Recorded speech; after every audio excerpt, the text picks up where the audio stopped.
welcome to Flock Talk, episode 7. This month we're talking about escape rooms. It should be a good time.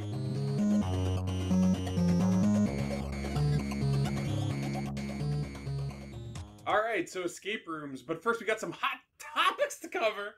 Hot topics. Chris, Kathryn, I've been playing a lot of this new Overwatch event. Right. So have I. Yeah, you've been here. Chris, you should be playing. It's free this weekend. Well, by the time everyone hears this, it will no longer be free. And then it will cost money to play Overwatch, as it has always costed money to play Overwatch.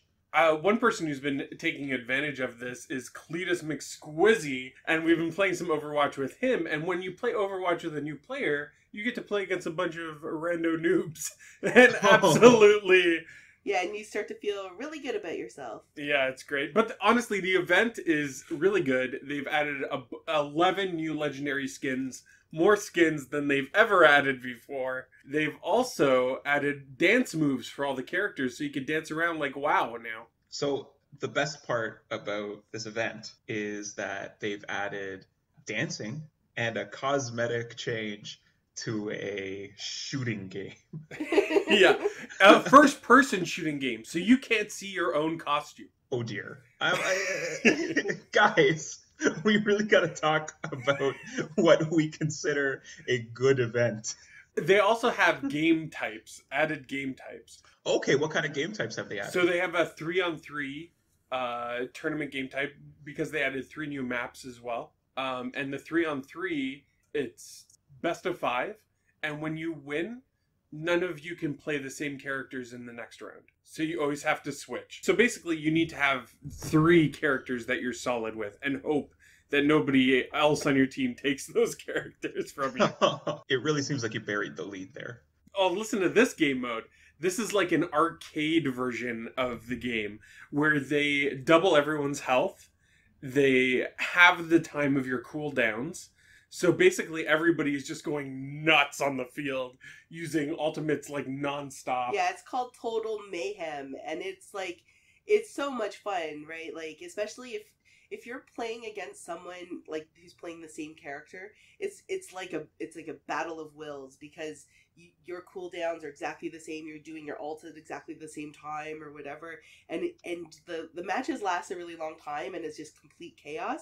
But it's so much fun, right? Like, I've been playing a lot because a lot of people don't pick healers, so I'll pick Lucio, who just does like he just does like area of effect healing. He's got a big ring around him. He's the DJ. Yeah, and then his ultimate is let's break it down, and it just this huge sound wave, and then the other guy will do it too, and so everyone's just constantly getting healed, and nobody's dying, and all you're trying to do is like capture the point or move the payload. It's a ton of fun. So basically, when you're playing, you just hear all the voice lines for the different effects constantly. Like, Lucio will just be like, turn it up, turn it up, turn it up, break it down, turn it up. Does the game get better if you play it with a DJ Hero peripheral? I mean, ideally, I always, since I play with the DJ peripheral, I'm assuming everybody else is as well. Or else I have a huge handicap here. There's one way to play Overwatch, and it's with the out of stock, out of print for 10 years DJ Hero peripheral. Somebody actually just posted a DJ Hero peripheral on Buns, and it was like some special limited edition one. And the DJ platform had legs, so you could stand up and use the DJ Hero. Nice. And it had all these decals all over it. I was like, that looks like a real DJ kit. I own a DJ Hero peripheral. It sits for the one time that I'll be able to pull it out at a party and be like, hey guys, take a look at this. Take a look at my skills. Did you play the game? Of course I played the game. I don't know.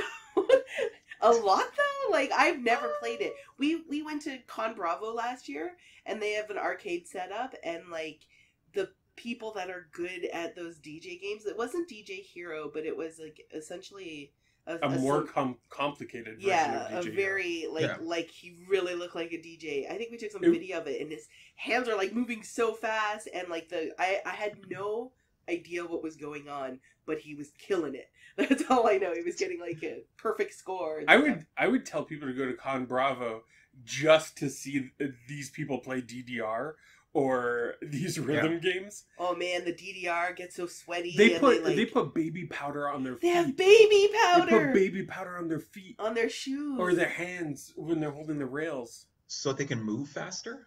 Well, so they don't stick, so they don't slide. Oh, the stick and slide. They can slide around on it. That's why you do that. Oh, so outside of Overwatch, we took a really weird tangent. Tangent town. So I've also been playing Persona 5, as you know. I've been playing this for 2 months now, and it's taken over my life. I just hit 115 hours of Persona 5, and I finished this, which I assumed was the last, but it is not. Spoiler. Is a spoiler for Persona 5 that it goes on longer than you thought it would? I don't know if that's a spoiler for Persona 5. Like, it goes on way, way longer than you think it should. While I play Persona 5, I put Kathryn to sleep because we have the one TV. I was sick and I took a Neocitrin and then I fell asleep. She passed out. And so I was in a moment because I don't know if I told you, I tried to start a romantic relationship with the doctor in Persona 5, and it didn't work out. Kathryn gave me some bad advice. He said the wrong thing. I thought she would like it, but she did not. So Kathryn fell asleep. He's been getting the cold shoulder ever since. I was on the rooftop of my school, and one of the characters I've been with since the beginning, and Temake, came up to me. And she said... Okay, wait, guys. This is also possibly a spoiler. Oh, yeah. We were talking... I guess this is a spoiler. So skip ahead like a minute or two if you don't want to hear this. But the message came up where it said, choose your words wisely. And I had the option to say I love you to Anne. I was like, I'm going for it. And then I made out with her on the top of the school. Oh, no! 2 days later, I'm at the... 2 days later, I'm at the... doctor's office? I'm at the bar with the reporter. And it says, choose your words wisely. No. And underneath it says, keep in mind, you already have a girlfriend. Did you choose your words wisely? And I was like, I love you. No. I did a quick look over to Kathryn to make sure she was still sleeping. And I was like, I love you. No, I would stop that. That's terrible. And she was like, oh my God, I feel the same way. I can't believe I'm in a relationship with someone so much younger. And I was like... Oh boy. just a dirty man laugh sitting on your computer. Nah. Keep in mind, you're already in a relationship. Say I love you. Say it. Seems like Persona 5 is trying to make you act a certain way. And, like, keep in mind. Yeah, I know. I wonder if that warning is in the original Japanese version. I have a feeling it isn't. Maybe. Who knows?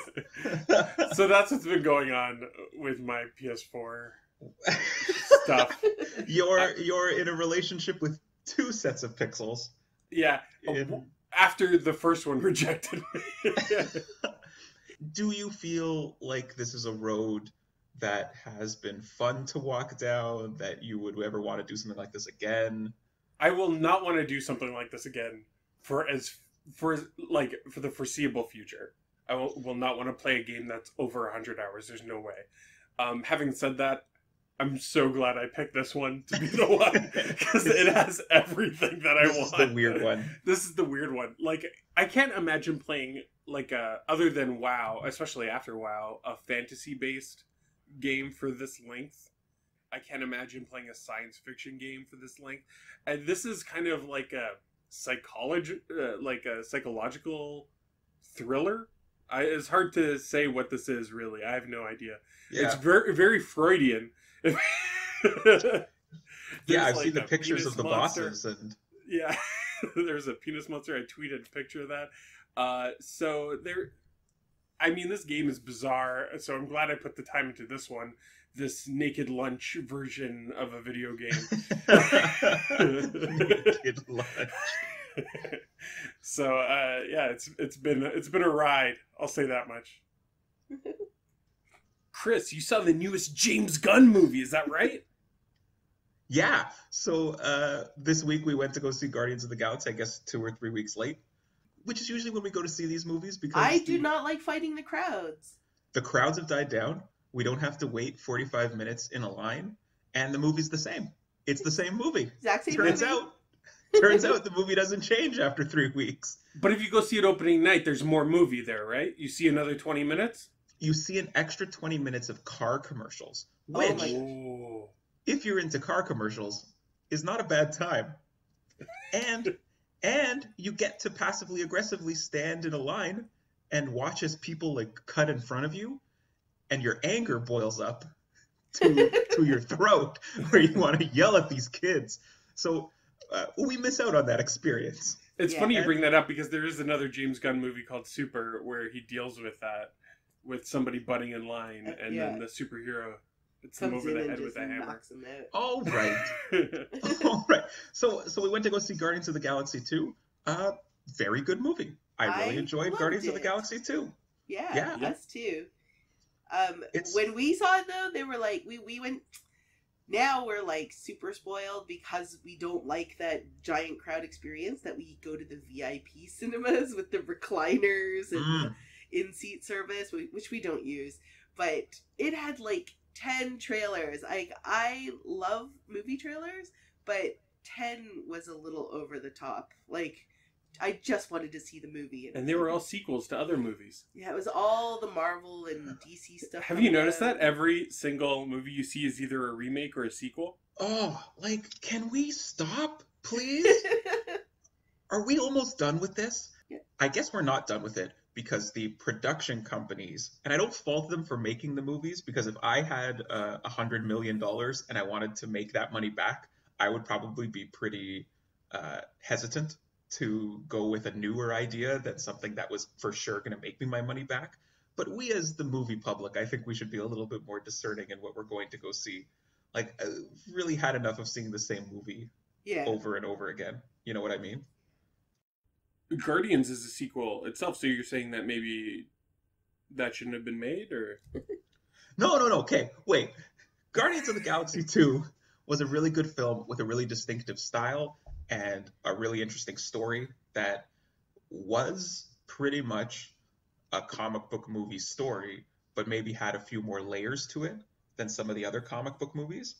But as an example, can you remember what was the third Avengers movie even called? Like, I don't remember it off the Age top of of my head. Ultron? No, There that was is- two. there is no third Avengers movie. Oh, right. It was It was Captain Captain America. America's Civil War. Civil It was War, okay. basically Avengers 3. Yeah. Do you that felt remember- like Avengers 3. Do you remember anything that happened in Captain America Civil Yeah, War? yeah. Spider-Man was there. Yeah. Underoos. Yes, he called him Underoos because that was in the trailer. But also, it wasn't much of a civil war because it was like Six people fighting. on either side. Ah, It's like it's not a war. Have you seen the comic? The comic book is just like an entire page filled with every single comic book hero And it talked villain you about can think the of. citizens being divided, like the non-superheroes being divided about if superheroes were good or bad. right. Oh yeah, and I- and the villains are part of it, right? Yeah. They weren't part of that. They're not going to bring in a whole bunch of villains to be part of their movie franchise fighting with the good guys because that's not what their movies are about. Yeah, I just wonder if the critics give these movies higher reviews than they deserve because the bar is low. You know, Maybe, like yeah. when someone gives something a high review and it's a new property, versus the same comic book movie over and over again, and they're giving them, 90s or really high 4-star reviews. Like, is that because we kind of expect these movies to start getting terrible at some point, and the fact that they haven't is keeping the reviews high on these films? What do you guys think? I actually think that a lot of them are terrible at this point. Like, I couldn't finish the X-Men Apocalypse. Couldn't finish it. I didn't even bother, like, with Batman vs. Superman. Didn't see it. Suicide Squad. Didn't see it. Like, I'm probably not going to see this Wonder Woman movie. Like, it just, like, I'm done. I'm already done. The only reason I still go to see Guardians of the Galaxy is actually because of James Gunn. He's just one of my favorite filmmakers. Yeah, like, do you remember when, like, years and years ago, can't even remember, like 2006 or something, where the Marvel movie phases, the cinematic phases were leaked? Yes. and it showed, you know, which movies were in the works for the next 10 years.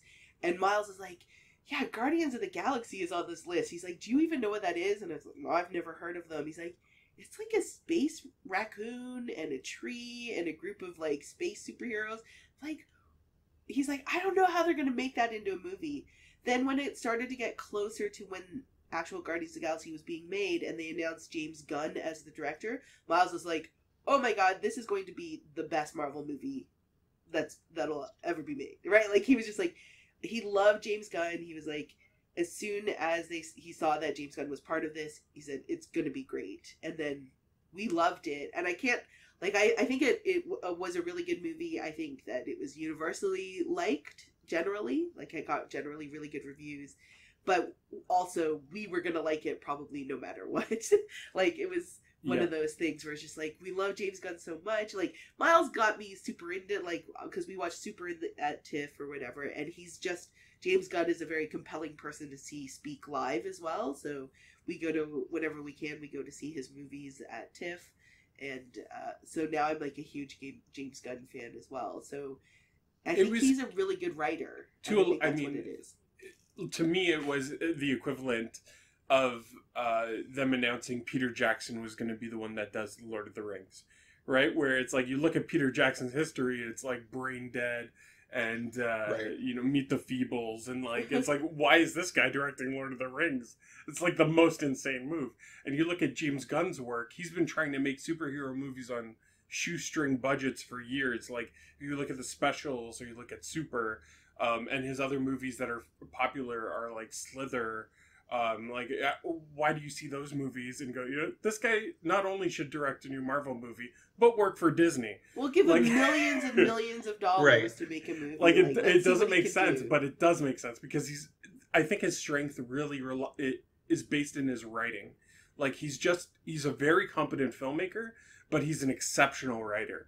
And being the same person that can edit himself really well, keeps the pacing like up on all of his movies. Like, you're never bored watching a James Gunn movie. So I follow him on Facebook, and he's like, often when the movie comes out, he starts talking about the filmmaking process of making Guardians of the Galaxy. And that's one thing I really respect about him, is that he doesn't seem to have very much ego in his work. So he's willing to like sacrifice some stuff, cut some stuff out.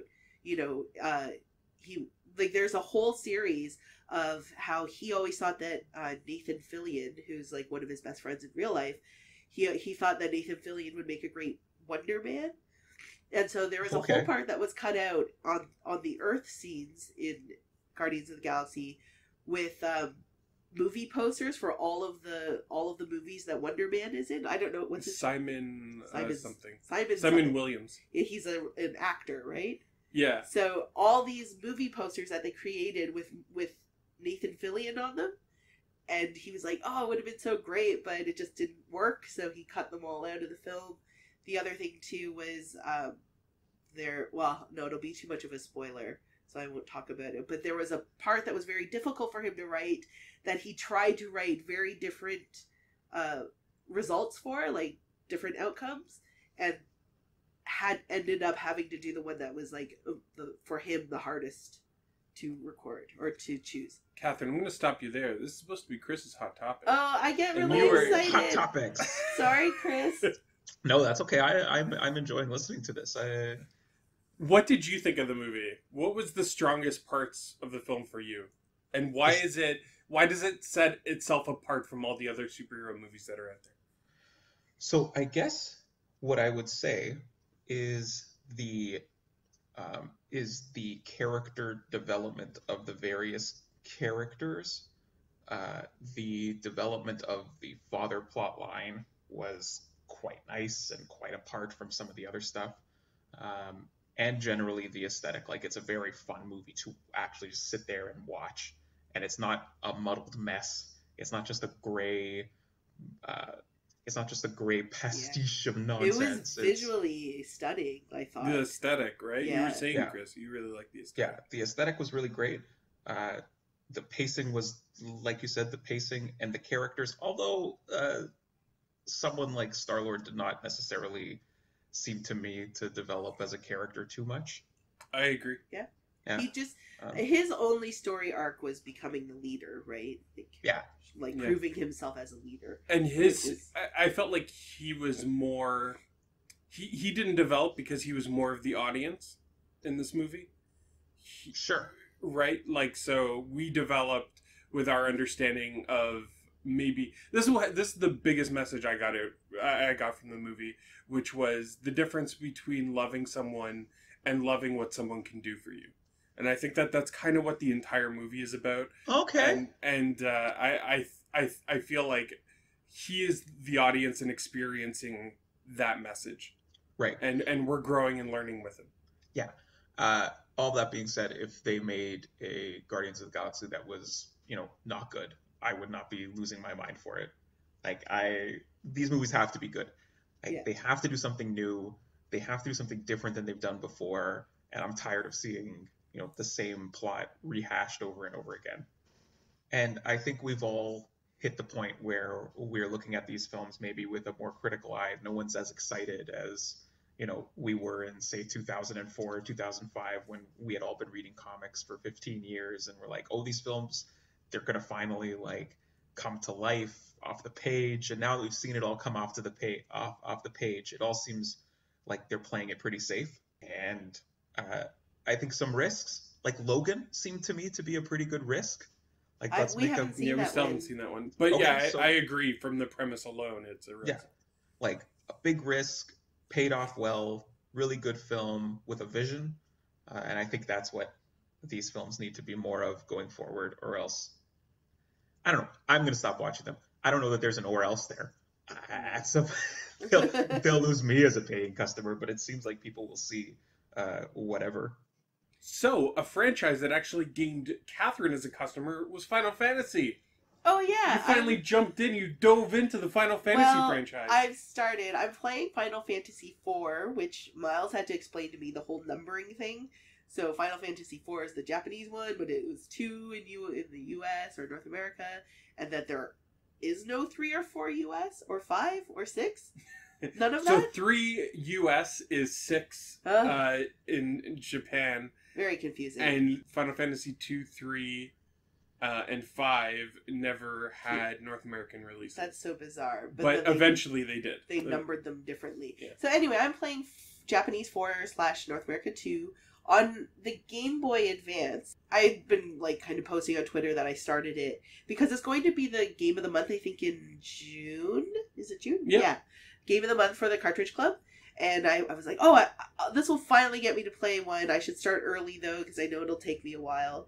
And I was told, though, that if I'm able to finish it, I think P1 said if I could finish it on the Game Boy Advance, then I could probably finish any Final Fantasy, because somehow I think the battle is a little bit glitchy or something. I'm really enjoying it, and also to tie it in, you can rename your characters, and so we had just seen Guardians of the Galaxy, so all of my characters are named after Guardians of the Galaxy characters. Oh, that's fun. Yes. Well, That's and then fun. like your main character, I don't know if this is a spoiler, but it might be a spoiler, but your main character starts as one thing and turns into another, so I changed his name from Quill when I started to Star-Lord after he switched. Okay, I think in Final Fantasy games generally, the protagonist, or at least the earlier ones, there's a phase at which you change into something else, or you have like a they growing evolve, up period. or yeah, that's what it really feels like. But I really like this story.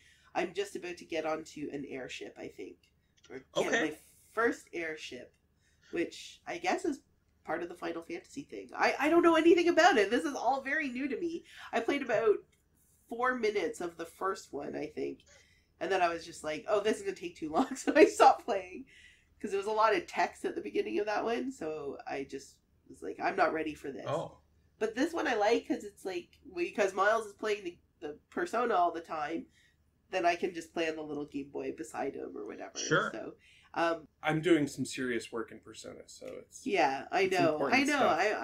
I understand that takes priority over me just like watching TV or something. no, so. no, it doesn't. No, it doesn't. Everything I've heard about this game makes it seem like it's full of nonsense. Just full of soupy nonsense. Like, let's let you date Okay, 7 that's a women who may or very may not. minor part of it, Chris. It's But- a major part of it. That's all he the 100 hours has been solely for this moment where he can start multiple relationships with all the women in the game. I have played through, I think, about a third of Final Fantasy 7. On the PS1, right? That's the PS1 one? Yeah, the PS1 one.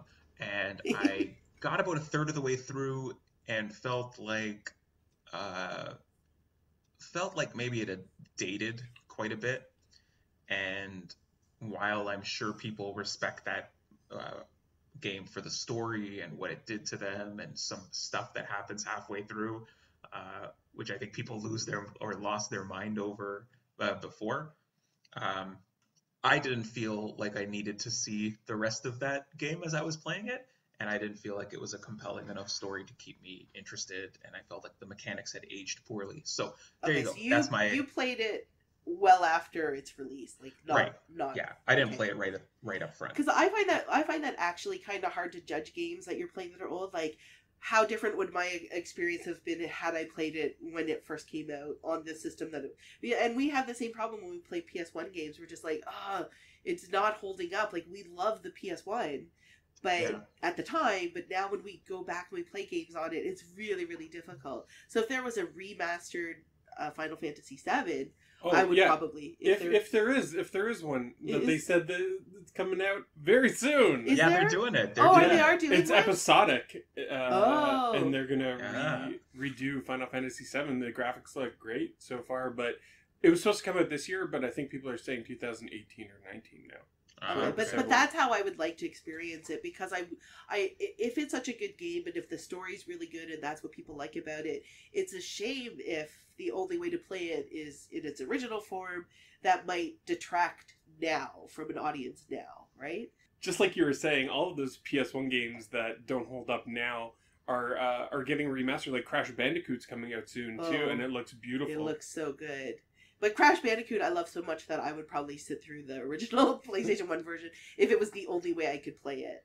But going back to Final Fantasy, just that I was playing it on the handheld, and I've been playing a lot of handheld games recently, and that kind of ties in with this new endeavor that the Cartridge Club is taking, which is a Cartridge Club Portable, CC Portable, which on top of their regular Game of the Month, they also now are starting up a handheld Game of the Month. I haven't played. The first game is Donkey Kong on the Game Boy, but we haven't played it yet. But we have all of June to play, so hopefully we can get our hands on a copy and try it out and play along. So that's why this month, Myles put up 3 different handheld games as a mystery for the prize. Prizes. Yeah. We're doing the prize in the middle of the episode, Chris. You hinted at this a little while ago that we might do this. See, you never know when the prize is going to happen. You never know. You have to listen to the whole thing. You can't just skip around because you won't find it. You won't find it. So the winner of the 3 mystery handheld games is drumroll, Chris. Dun dun dun dun dun dun dun. That's not a drum roll. That's the weirdest drum roll ever. Buried on Mars! Yay! Kevin from Buried on Mars. Whose podcast we were on just recently. Oh, guys. Oh, I feel bad about this. It was random. I swear we do this on random.org. Oh. Kathryn watches me. I click it one I'm his time. witness. Also, we had the most number of people ever enter the contest this time. So That's good. It is a snowball. growing. It's growing. Are you going to say which games they are now? No. Buried on Mars, we'll send those over to you. So I think what we're learning here is that the best way to learn something, the best way to win something from us is to start your own podcast, have Myles and Kathryn on it, and then enter our absolutely random draws. They are absolutely random, Chris. Also, I just want to say, CC, the Game of the Month podcast, has extra spots open for people to be on the panel for Katamari and Portal. But and maybe... I just feel like both of you would be perfect for those games. So all you have to do is... They might be filled by now. They might be. I'm just saying... It wouldn't be bad if Chris was on a Portal episode of CC... Have you played Portal, Chris? I may have played Portal. I may have played it. And Kathryn, you love Katamari. We love Katamari. So I think that maybe you guys should maybe talk to him. I feel like at this point, though, in my podcasting career, I'm like an invitation only kind of guy. I don't just want to like Yeah. 7 episodes deep. I don't want to just apply to things. Like I feel like I don't have to audition anymore. Oh, I see. You know, what you're saying. like- Yeah. Listen, You to should have you. roles written for you, is what you're Like saying. get in contact with the agent, and we'll see if it's a good role, and then I'll contact you. Okay, Chris. All right, he's getting a little too big for his britches now. All right, now onto our topic: escape rooms.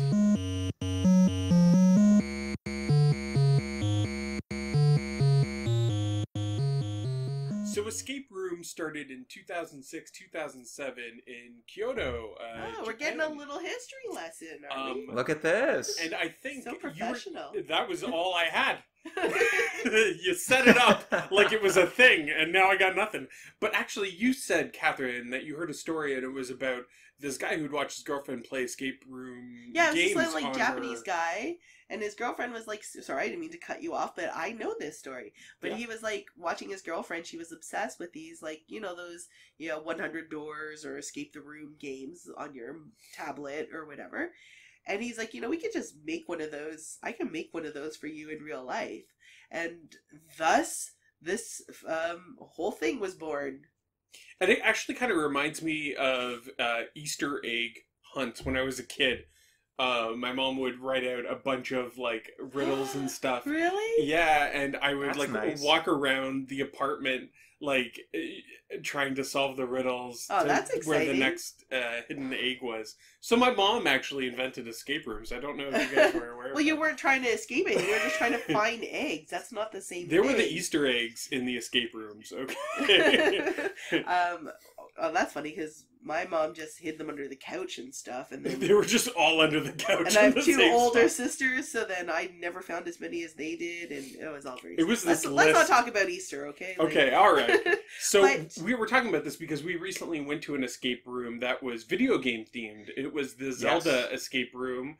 It was one weekend run by the Real Escape Company and Yeah. Scrap Scrap Media. Entertainment. Scrap I think Entertainment. they're called. And they did like it was kind of like an Ocarina of Time escape room. Yeah, so well, just to tie it in together, the company, this guy started the company in Japan making these escape rooms, and they gained popularity, and then a North American company, in San Francisco, started bringing those same games over.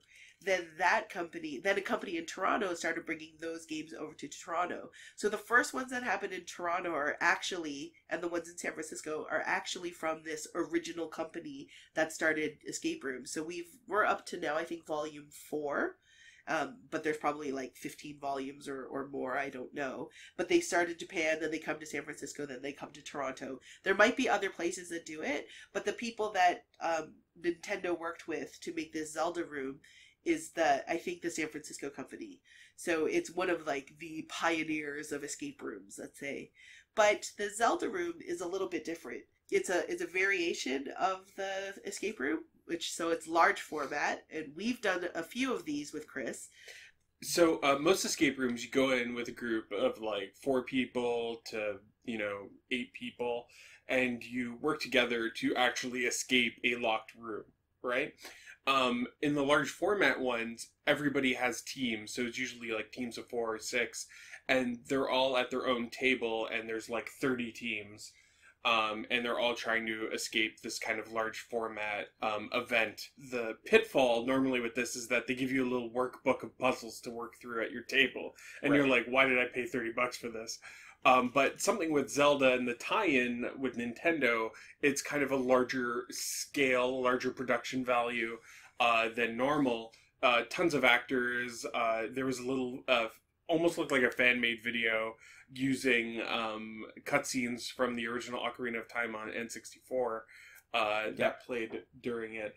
And I don't want to spoil too much about the event because it's still going on. It's in Vancouver right now. But overall, what did you think of the event, Chris? I would say that of those large-scale multiple team games, it was probably the best one. I Yeah. don't think they've put on one that was that had as many fun things to do in the environment. Some of the other ones have been a little bit too workbooky and weird esoteric puzzles that you really got to be on the same page as the creators. I also think the Zelda one was fun because you couldn't progress unless you were with your entire team, as like opposed to the other ones that we did. You kind of just everyone just sort of ran off and did their own thing. So a lot of times you were just going off, everyone's going to their own different areas and picking up clues and trying to solve things. Whereas this one really was teamwork, right? Everyone had to sit together and solve puzzles. Once we solved enough puzzles, we all had to go together to one area to get the next round of puzzles and or next things that you needed to solve the room. So I think that was something that maybe that was why the experience was a little bit better for this one than others, where we were always together, our little group of 6. Yes. And I'm a little disappointed, and Myles knows why I'm a little disappointed, because they don't keep the records, or they don't make them public, at least not yet, of how fast teams finished the game. Oh, why are you disappointed in that, Chris? Because I think our team probably finished it faster than almost any team in the entire world. I'm going to throw it out there. Because after we finished... I doubted the entire world. It was a 1-hour escape room that we finished in 35 minutes. And at the end of it, one of the organizers of the event said, we were the fastest in Toronto to that point. And was Saturday afternoon, and they still had to go to the end of Sunday. And we know, right after us, another Cartridge Club member, Are You Okay? He was in the escape room after us, and he said that they were second in Toronto. Oh, and so we were first. We were first, even up until the next round.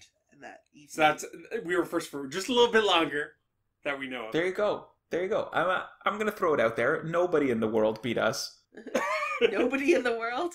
I think there's probably some really good Japanese puzzle solvers. You know, this could be, if they're listening to this podcast, I mean, I'm sure we're going to tweet at them when it comes up. Maybe we could give them a little bit of feedback. Chris, maybe, how would you like it to have been presented at the end of the event, that we were the winners? So you play the role of the organizer at the end of the event. Okay, I would have said, I would have got up in front of everyone, I would have pointed to our team, and I would have said, hey, all of you teams, that team, significantly better. You guys, you all did a really good job in running around with your heads cut off, but that was a team of efficiency. That was a team with purpose and dedication, and you all should go and talk to them, emulate them in your everyday life, because I think you could learn something spiritually and emotionally from that team. I think they're an incredible group of people. And they finished this fast, but they also got to our hearts the fastest. Oh. Now I'm going to play the role of Chris at our table after hearing that. That's pretty good, but I would have liked to see them post it online or something. Maybe tweet about it. I mean, it's good. Like here in the room, it's fine. It's fine. I have no problem with it in the room. But how's the rest of the world? How's the rest of the world going to know? That's my only concern, is how the rest of the world going to know? That's so funny. How am I supposed to know if I am the best in the world if they're not letting me have access to that information? I actually think what's going to happen is, if we did get our wish and they put out the times, that would be somewhere in the top 20%. I don't think that this room was necessary. So this is the other thing. I think that a difficulty level, this room was slightly more accessible because it was drawing in Zelda fans, people who may have never done an escape room, didn't know what to expect, and so I think maybe that the design and the difficulty level was scaled to accommodate a larger group of people, right? I also think that maybe they didn't mention us at the end of the event, because when we did finish the room ahead of everyone else, we left the final part shouting, "We finished the room first! We're better than all of you!" No, and we marched around the entire auditorium. No, we didn't. We didn't announce ourselves as the winners, but we did march around with the thing that shows that you finished it first. We did march around a bit. We marched it was back a to our parade. table. We just went back to our table, and some of you may have been puffing out your chest a little bit more than others. I went to each table and handed out our business cards for Flock of Nerds as I brought the item that showed that we were the champions. And you were just like, if you need some advice, please contact us. And I was like, check out the Cartridge Club. Winners like us are there.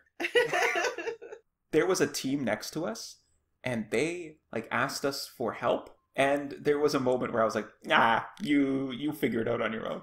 I got no time for this helping business. So the other thing, like, a part of it was like we were partially, I don't know if it was luck or whatever, but we were able to skip a large portion of it because we had figured something out quite early. And then we spent the rest of our time going, like, after we officially finished, and they wrote our name on a little sticky notepad. That's the only thing that we get is our number gets our team number gets written down. But after we finished it, we kind of went back. We like, let's do all the stuff that we skipped. That helped kill the rest of the time because we had a lot of time to kill, guys. We also had a lot of experience with escape rooms going into this. We've done many escape rooms together. It's one of our favorite things to do as a group of friends, especially with Chris and his wife, and we had another couple who joined us on. They're our go-to large format room. Right. They're both like computer programmers, so they do all the math for us. But they're like robots. The first one we did, they just sat down and we looked over and they were like, okay, we finished all these puzzles. We're like, what the heck? Okay. As soon as there's math, we just hand it over to them. It's like, you do the math stuff. They do math stuff all the time. Maybe they don't like math stuff, but you know what? They got to do what they got to do. It's serious. They're on the team. They're on the team to do those things. Like we've assembled a team to do things, and Yes. if you can't, We're if you all don't have a chosen niche, for a reason. you're off the team. You're off the team. But let's talk about like just a regular escape room that is a group of say around 10 to 12 people inside of a room. There are smaller ones with like 6 people, and it is very much about working together, sharing information. You don't know what you're getting into, so you kind of walk into this room. They're all thematic, so there's a story behind it, but the keys to success in one of these escape rooms is communication, right? So someone like, and I want to encourage everyone to try an escape room, even if you think you're not good at puzzles, because there's a place for everyone. There's a place for someone who's not good at puzzles, but who can think out of the box, or someone who's just really good at finding clues. Like the first time Myles and I did one was the very first of this Japanese one that came over called The Mysterious Room. And it was the 4 of us, but then with another 6 or 7 strangers. And you kind of all meet each other. And there was one girl who was like, oh, I'm not really that good at puzzles, but I think I'll be good at like finding clues, or I just want to help out, right? I'm really excited. We went in, she found like all the clues, and like every time we turned around, she's like, oh, I found this, like she was amazing at finding all the stuff you needed to like be able to solve some of the puzzles and things like that. So I think that there's so much for everyone to do and to participate and contribute that I encourage anyone to just try one. Like my nieces have done them, and they're like 7 and 10 or whatever, and they love them because there's lots to do. There might be people who haven't done an escape room that are listening to this podcast, so I just want to maybe throw out a couple examples, specific examples of puzzles that we found in escape rooms. We're not going to mention which ones they were in, just because we don't want to spoil anything. But we really want to give you a better idea of what an escape room is. So, for example, we all did an escape room once that had a water cooler in it. Do you remember this puzzle? Oh, right. Yeah. That was a good puzzle. Yeah. So, Kathryn, So, what happens, like, it was a small room. It was a little office. And it was basically trying to figure out how these pieces work together. Throughout the room, there were kind of like cups attached to chains, when the chains were only a certain length. There was a water cooler, and at the opposite end of the room, there was a pipe with a key on a cork, like attached to a cork at the bottom of the pipe. And so it became very clear that you needed buoyancy to get that key to come out of the pipe. Mm-hmm. So we eventually figured out that you needed to use the water cup, the cup that was near the water cooler could fill up with water, and then it could reach, let's say, the cup that was attached to the desk, and then that desk, so it kind of daisy chain. You'd have to like do this assembly line where you fill water, fill one cup, and then it reaches the next one, and then eventually it goes across the room eventually. So it involved everyone, because there was only 6 people in that room. It involved almost all of us like trying to help hand over these cups and fill the water, and just to get this one key to pop out of the pipe. It's a lot like a Survivor like thing, right? Challenge, where you have to fill the water to get the key out. So, and that was a really fun one to figure out. But when you first look, you're like, why is there? If you don't see all the pieces chained to walls, do they not want us to steal these cups? Yeah, like you have to start to figure out like, why is this like this? And there's always a reason. A good room will always have a reason for everything that's in it, right? A bad room will have red herrings that you'll focus on, and they don't do anything. Yeah, because just as a quick aside, Geek and Sundry has started a web series called Escape. And so they get like 6 celebrities, like different friends of Geek and Sundry, to come in and do these custom-made escape rooms. But one of the things they have on there are red herrings, and you're just like, why? Why even do that? Like, you don't need to, like... It just feels so unfair, right? Because you go in there with a mindset that everything means something, and then you could get totally hung up on something that doesn't mean anything, and it's just not fair to the participants, right? Like, and we did a room like that, and you'll probably talk about it because it also featured that fart zombie. But that room also had a ton of stuff that just didn't have anything to do with the actual solving of the puzzles. Okay, so since we're on this topic already, Chris, can you tell us about the experience?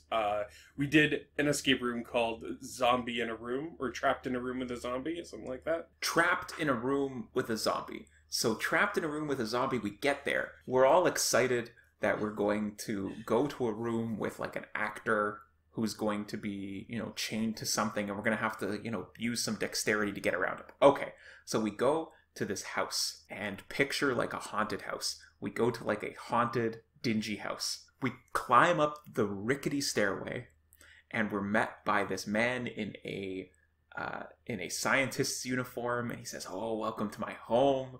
I'll get you guys set up, whatever." And we go in, and we're waiting around, and then we see this other guy walk in, and he walks past us, and he goes up to the mad scientist guy who's kind of hanging out. He's like, "Hey, I'm here." And the mad scientist guy goes, "Well, you're late. Like, aren't you going to put on some makeup?" And the guy goes, "Nah, I'm not going to do that." And he just walks in. Okay, so we didn't know that was the zombie, but very quickly found out that this was the zombie. The zombie is someone who is chained to a wall, who lies on the floor, who will get you out if he touches your foot. So this is how they got around the whole, like, I don't want a stranger to touch me. He'll only touch your foot, and he'll lie on the floor the whole time. So already, this is a lethargic zombie.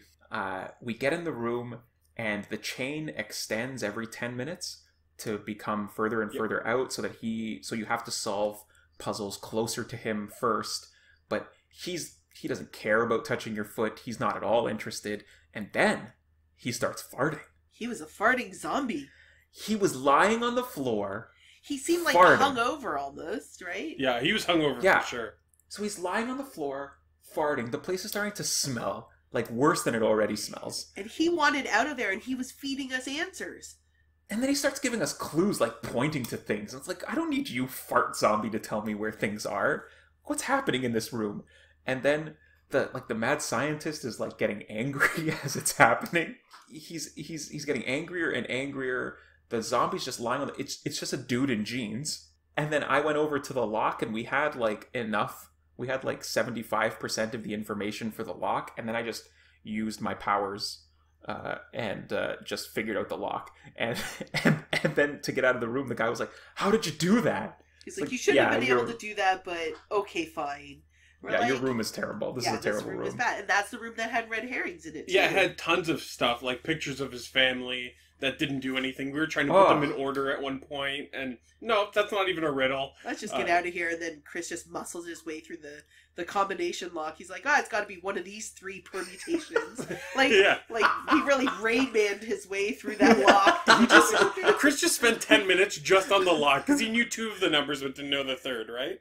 Is No, that it was how a it worked? four. No, And- it was four. Yeah. It was like a. It was four clovers and- symbols. Yeah, it was like Yeah. the suits. And so you just kind of did just it. did all your permutations. You're like, figured I'd out. rather do this than try to solve any of these Trying other to figure out puzzles. anything else in this terrible Oh, part it room. was awful. That was like the worst room. Like, I was surprised they didn't offer our money back after it was over. Yeah. But Yeah. now, on the plus side, that room has been taken over by that same company, the one that brought over all the Japanese ones. So I think that now it is probably a very fine experience. But we went very early on when it was an independent company doing it, and it was pretty terrible. But in Toronto, we have some really good ones. We have some that are based. So Toronto has, bizarrely, a weird castle just plopped right in the middle of Toronto called Casaloma. And there is a whole series of escape games that are designed just in Casaloma, specifically for Casaloma. So there's a bootlegger one that's in the basement of the Casaloma. There's Escape the Tower, which is in the tower portion of Casaloma, all parts that are not normally accessible to the public.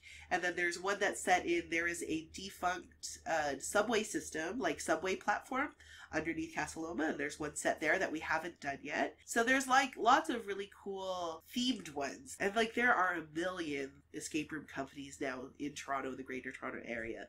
And if you have done an escape room or you're interested in escape rooms, want to ask us a question, you can tweet at us using the hashtag FlockTalk, and you'll also be entered into next month's contest. So let us know what your favorite escape room stories are, or some questions that you might have about them. So that's it for escape rooms. Now we're going to move on to odds and ends. Odds and ends. Chris, you always tell us about the newest thing going on in Netrunner. What's the newest thing going on Netrunner this month? The newest thing in Netrunner. A new module came out for it. It is a campaign where two people pick two of the factions and play probably about 10 games against each other. You have a little console, like a little paper thing that comes with the game, and you put stickers on it to give you new abilities as the games go on. Oh, like You're a trying to like legacy, like a Risk legacy, or like a Risk or a Pandemic legacy kind of system. And so your games kind of change. If you win a certain number of games, you get to open up a pack with new cards that are specifically designed for those next games. Oh, that sounds really cool. Yeah, and it's a cool way if you can find a core set of Netrunner, which I think is pretty accessible now on the secondary market for cheaper than if you bought it new. You can buy this new pack, which I think is probably $30. You get about 10, 15 games out of it. You get some new cards, but it's a cool way to get introduced to the game without having to throw a lot of money at it. And at the end of that, if you're tired of it, you at least had a cool like campaign experience rather than trying to jump right into building decks and jump right into playing against people just one game after another. So you told us about this last month. Have you finally got a chance to play it?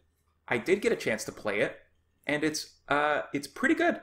It's pretty good. I wouldn't say it's absolutely essential. If you're already interested in the game, in starting up with the game, this is the perfect way to do it. I enjoyed putting together the decks that they recommended that you put together, because I think those had a lot of interaction between them, whereas I think some of the more advanced strategies get into the, I'll play my solitaire game, and like the tournament decks are all kind of very, or I understand they're a little bit more play by myself and try to do what I want to do rather than interacting with you. And I think the game really shines when you're trying to interact with the other player. The story is a little bit, the story that they're trying to tell is just, Okay. like they could have written it a little bit better, but the fact that they're trying to do something like this, and I think like a game like Magic would be really fun with something like this, where you get like a little power, or you have to win X games against someone else, would be a cool way to introduce new people to it. Even for us who have played a lot of it, would probably really dig a Magic Legacy kind of game like that. Help you to get back into it, maybe, right? Like refresh it so that there's something new that the game has to offer, right? An achievement card. Oh, I love achievements. That's exciting. There you go. We got another question on the Cartridge Club forums under the Flock Talk podcast from Matt Bandy again. And I'll read this one. We like Matt Bandy because he asks us questions. We'll like you too if you also ask us questions on those CC forums. So Matt Bandy asks, Myles, what's one video game that Kathryn is better at than you, and does it bother you? For me, my wife is better than me at Dr. Mario, and when I say better than me, she destroys me. And yes, it bothers me. It bothers me. It bothers the hell out of me. Mostly because she rubs it in my face. Sincerely, Matt Bandy. So, thanks for the question, Matt. First of all, I'll say that Kathryn is better than me at all the rhythm games. Oh all of no, them. you're pretty good. You're better at the Busted Groove. Yeah, but okay, so Guitar Hero, Poppin' Music, any other rhythm game. She's also better than me at any puzzle game. So any like adventure style game, point and click, hidden object game, Tetris. I'm Dr. way better Mario. at pointing and clicking than he is. All of those games she's way better than me at, and it doesn't bother me at all. I think it's great because I love a good challenge when we're playing video games. So I got super mad at Myles just yesterday. We were playing Tetris, and I was like, he was beating me, and I'm like, I know you're bad at Tetris. It's just taking me a while because we were playing a Japanese version of Puyo Puyo Tetris, and the controls were a little bit wonky. That's my excuse anyway. But I was like, oh, I know that you're bad at Tetris, and it's bothering me that you're beating me right now. And then I eventually started to beat him. All right, Matt. This is my recommendation to you. Okay. Uh-oh. A, stop being so mad when your wife beats you at something. It's going to be a long life. B, Matt, your wife goes to sleep, and when she goes to sleep, it's time to get good. So what you're going to do every night for a month is you're going to play Dr. Mario on the hardest level until you become so good at Dr. Mario, and then just casually challenge your wife to a game of like, hey, want to play some Dr. Mario? And she'll be like, sure, I don't mind beating you. And then you crush her. Oh my gosh. Okay, You Chris. crush her. And then you look back at yourself and you ask yourself, why did I do that? What did I gain? And realize that the whole journey was pointless. So there you go, Matt. He may have just saved you a month right there, actually. stick to Russian roulette. All right. The Deer Hunter. Kathryn, you Oh. made me pre-order something at I EB Games made you for pre-order. full value. I had to pay the exact amount. I'll pay you back, but it is it is the first game that we will have paid full price for since Overwatch, so in a year. It's Tekken 7, and I'm so excited that it's finally coming out. Actually, when this podcast airs, it's coming out tomorrow. So, we have been watching people play Tekken 7 on Evo in the arcade version, and it For looks 2 amazing. years. For 2 years. It's been at Evo for 2 years and not here. So we're finally going to get our hands on it in time for the next Evo, and I'm so excited because Tekken is absolutely my favorite fighting game. And I tried to convince Myles to buy the special version with the $200 Heihachi versus Jin's beautiful statue, and then Myles was just like, no, that's not something we're ever gonna get. So I'm sad, but we're getting there's another figure that comes with this other pre-release version at regular price, so I'll be happy with whatever the other figure is. It's just not the amazing Jin versus Heihachi statue, but I'll be okay with that. Anyway, I'm super, super excited. We're probably gonna play the crap out of that when it comes out. Yeah, Kathryn's really excited about it. She can finally get good at Tekken 7. So After Myles goes to sleep, I'll get so good. that she can really make a big push for Evo 2018. I'm gonna make a run at Evo. Myles actually has a She's friend. gonna make a run. Kathryn's gonna make a Tekken 7 Evo run. Myles has a friend who plays at Evo, and he played Tekken 7 last year, right? Yeah, he actually played. Last 2 there was years. another fighting tournament that he traveled to, a really big one, last weekend. And he said he finally got to play Tekken 7, the console version, and he said it's really fun. And I think he likened it to the arcade one. Like, he said it's great. It's just as good. Oh, and we can buy an arcade stick even. That'll be Whoa. exciting. Oh my god, that'll be my whole life, just playing Tekken 7 with an arcade stick. Who's your Well- Tekken 7 character? It's Jin, always Jin. Chris, who's your Tekken character? Mambo Chichachi. That's not a character.